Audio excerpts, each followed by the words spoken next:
Hey there, everybody. Good morning, good afternoon, good evening. Pete Pardo here from Sea of Tranquility. Welcome to another episode. It's day 10 of albums that are 40 years old in 2022 as we look back on our favorite recordings from the year 1982 across all genres.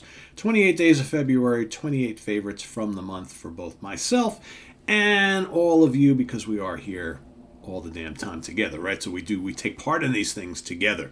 Today, a very cool album released in October of 1982 for the Virgin Records label, produced by Mick Glossop. I'm talking about this sixth and final studio album from Gillan, Magic.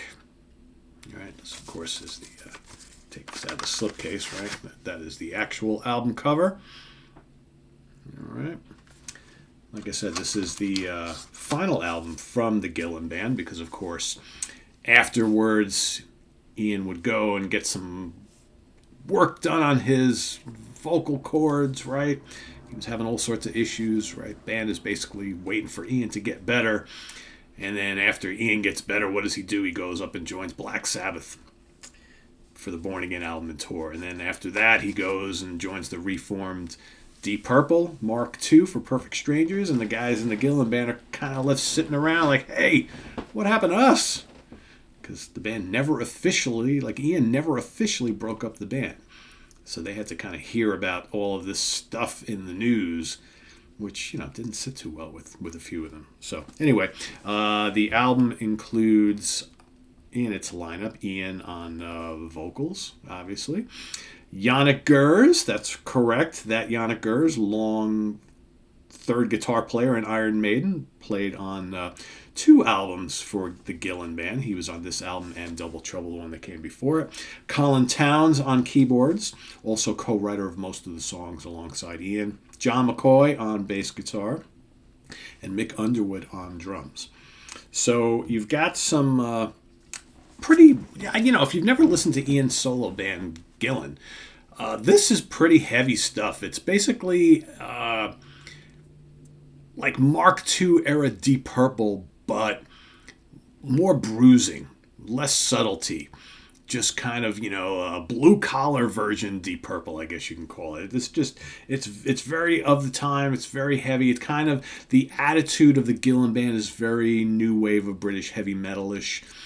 Even though, Ian obviously precedes the whole new wave of British heavy metal movement. The rest of the band were all guys who were never much in any bigger bands. And they kind of have this kind of, like I said, blue-collar, heavy rock punk vibe going on. It's very raucous music. Ian's like screaming up a storm and telling all these, interesting little personal tales and things like that. Lots of guitars and, big fat bass and drums, and a little bit of keyboards as well. But, it's got great songs on here. You got What's the Matter? All the Gillan albums start off with a really rousing, frantic hard rocker. That's basically happens here as well. You got Bluesy Blue Sea, you got Caught in a Trap is a great anthemic hard rocker. Long Gone, Driving Me Wild also rocks really hard. Demon Driver, really cool, kind of like, evil sounding heavy rock song with a really interesting vocal. You got Living a Lie, You're So Right, and Living for the City, which of course is a remake of the Stevie Wonder classic, and they do a great job on it here as well.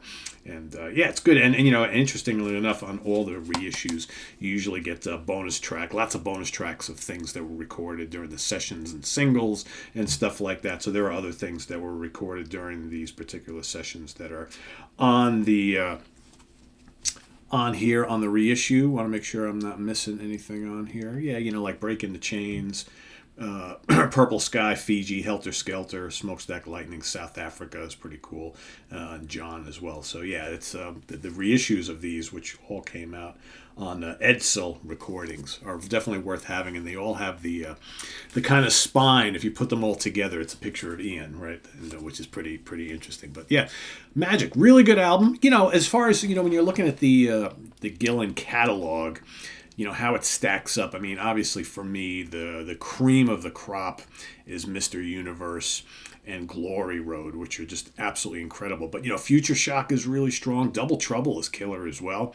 And then you got the original album, which is called Gillan, which was It's otherwise known as the Japan album. That was the Gillan band releasing an album in Japan only, and then they would go and they would change the lineup like shortly thereafter, and they would go and re-record a lot of those songs for the Mr. Universe album, which basically came out like less than a year later.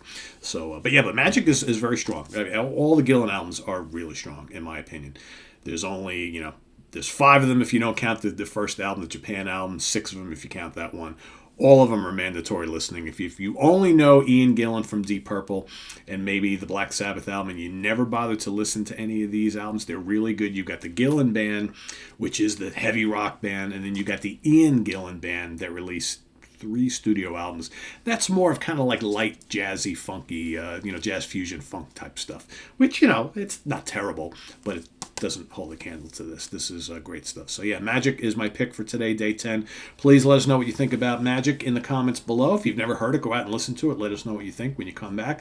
But also, please do list your pick for day 10 down below. So stay tuned tomorrow for another pick, day 11, as we roll through the month of February here. Also, visit us on the web at www.seatranquility.org.